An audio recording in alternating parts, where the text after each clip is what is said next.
اعوذ باللہ من الشیطان الرجیم بسم اللہ الرحمن الرحیم قل هل يستوي الذین یعلمون والذین لا یعلمون۔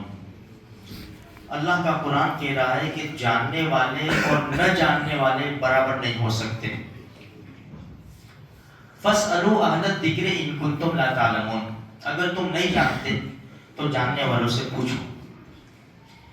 طلب العلم فریضۃ علی کل مسلم، علم کا حاصل کرنا ہر مسلمان کے اوپر فرض اور ضروری ہے۔ بیچ میں ایک بات بتا رہا ہوں، ہم حدیث سنتے ہیں اطلبوا العلم ولو بالسین، تم کو چائنا بھی جانا پڑے علم حاصل کرنے کے لیے، یہ حدیث نہیں ہے، ایک عربی کہاوت ہے یا چل گیا ہے یہ، لیکن علم کا طلب کرنا فرض اور ضروری ہے۔ دیکھو میرے بھائیو، ابھی یہ ہفتے کے اندر اندازہ ہوا کہ لوگوں کو تیار نہیں آتی، دعائیں قنوت نہیں آتی، جنازے کی دعا نہیں آتی، پاکی ناپاکی کے مسائل نہیں آتے، جو بدن کے حصے کے جو بال کاٹنا ضروری ہے کتنے دنوں کے اندر انہیں کچھ بھی معلوم نہیں ہے، غسل کا طریقہ بھی نہیں آتا، اگر غسل فرض ہوا کیسے فرض ہوا، اور کیا میرے بھائیو ہماری قوم جو ہے نا بہت پیچھے ہے۔ دیکھو یاد رکھو، ہمارے بچے جو ڈگری حاصل کرنے کے لیے جا رہے ہیں نا، بہت مبارک بہت مبارک، جتنا وہ علم ضروری نہیں ہے نا اتنا دین کا علم ضروری ہے۔ بس اتنا تو سیکھے کہ حلال حرام کی پہچان ہو سکے۔ آج یہ مجمع بیٹھا ہوا ہے نا ہمارا، ہم خود اپنے غور کریں، 5 کلمے ہمیں آتے تھے، کب پڑھے تھے؟ ابھی پڑھ کے تو ٹرائی تو کریں، دیکھا تو صحیح میرے کو 5 کلمے آتے کہ نہیں آتے۔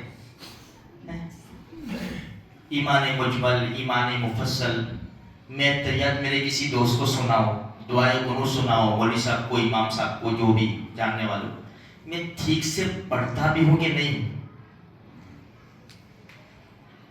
میرے بھائیو اس کی فکر کرنے کی ضرورت ہے۔ اگر اتحیات صحیح نہیں ہے تو نماز کہاں سے صحیح ہوگی؟ ماں باپ کا جنازہ پڑا ہے، ہم اتنا بھی نہیں کر سکتے، تو علم حاصل کرو۔ آج دیکھو آسان طریقہ یہ فون کا بھی ہے، ہر چیز فون میں مل جاتی ہے، ہر چیز مل، ہاں کسی کو دکھانا پڑے کہ بھائی صحیح دیکھو اتحیات صحیح ہے کہ نہیں ہے، وہ آواز میں بھی ہم سن سکتے ہیں اتحیات، بھائی اتحیات للہ، اس طرح نہیں ہوتا، اتحیات للہ والصلوات، جیسے حافظ صاحب مولوی صاحب کو اپنے کو پہلے سنانی پڑے گی کہ بھائی دیکھو یہ صحیح ہے کہ نہیں ہے، اس کے بعد ہم اس کے ذریعے یاد کر سکتے ہیں۔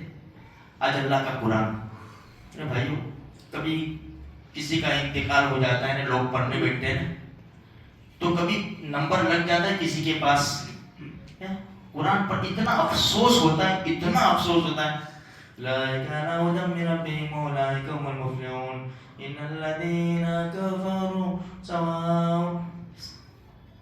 ہماری مسجدوں کی اذانیں دیکھ لو، ہم کہاں ہیں یار، ہم کہاں ہیں؟ ہمارے کو اتنی بھی شرم نہیں ہے، ہماری مسجدوں کی اذانیں کیسی ہوتی ہے دیکھو تو صحیح، اللہ اکبر اللہ اکبر، صرف اذانیں ہوتی ہیں۔ اب اندازہ تو لگاؤ، اشہد ان محمد، یہ اذان، اس کو اذان کہیں گے؟ شرم آنی چاہیے، ہم کو شرم آنی چاہیے۔ اذان تو اسی ہو کہ چلتا ہوا رک جائے۔ اب کون آتا ہے مسجد میں جو سب جگہ سے ٹوٹ گیا نا، تو کھانا تو ملے گا نا ڈھونڈنے کا، بس آ جاتے ہیں، رکھ بھی رہتے اپنی دکان میں رکھتے، اس طرح اس آدمی کو اپنی دکان میں رکھ کے دیکھو، اس آدمی کو، صرف ٹوٹے پھوٹے آدمی کو اپنی دکان میں اچھا آدمی چاہیے، میں تم کو کہاں پیسے دینے کے، لوگوں کے پاس سے کون نہیں دیتا؟ مسجد اللہ کے نام کے اوپر کون نہیں دیتا؟ میرے بھائی تھوڑی سی فکر کرو یار، ہم مسلمان ہیں، ہم مسلمان ہیں، ہمیں اتنا علم ضروری ہے، ہمارا کلمہ صحیح ہو، ہماری نماز صحیح ہو، ہماری اتحیات دعائیں قنوت صحیح ہو، ہماری اذان صحیح ہو، ہماری اقامت صحیح ہو۔ آج بچہ پیدا ہوا، ابھی سب ذرا وہ لڑکا پیدا ہوا، ذرا آ جائے نا اذان دینے کے، بھائی تو باپ تو نے کیا کیا؟ بس یہ کام کیا، خالی پیدا کر کے چھوڑ دیا، بس اتنا بھی نہیں آتا، تیرے اندر اتنی صلاحیت نہیں ہے کہ تو اذان دے دے۔ بھائی 2-4 آدمی کھڑے ہوئے، امام صاحب آگے بڑھ گئے نماز پڑھنے کے، اقامت تو پڑھنا. اب یہ مسجد سب آگے جگہ ہے، جا آگے چلا جا. یہ مسجد ہی ایسی جگہ ہے جہاں لوگ آگے جگہ دیتے، باقی کسی اور جگہ آگے جگہ نہیں دیتے. تو میرے بھائیوں، میں خالی کہنے کا مقصد یہ کہ میں بھی شامل ہوں. ہم بہت پیچھے ہیں، بہت پیچھے، اور اپنے آپ کو بس اتنا اطمینان سے ہم مسلمان اپنے آپ کو سمجھتے ہیں، اتنے اطمینان سے کہ مر کے سیدھے جنت میں چلے جائیں گے. تھوڑی سی فکر کرو. دیکھیں یہ آپ لوگ جو آتے ہو نا، کچھ سننے کے لیے آتے ہو، بھائی یہ سن لیا ہم نے، اب اس کے اوپر عمل ضروری ہے. مجھے یقین ہے آپ سننے کے لیے ضرور آتے ہو، سننے کے لیے. چلو 2 باتیں اپنے سن لیں گے. میرے بھائیو، خالی سننا کافی نہیں ہے، اس کے اوپر عمل کرنا ضروری ہے. 10 منٹ 24 گھنٹے میں سے 10 منٹ نکالیں گے نا روزانہ، 10 منٹ، تو آپ دیکھو کتنا سیکھ جاؤ گے انشاءاللہ. اللہ کہیں سنی بات پر عمل کرنے کی توفیق عطا فرمائے.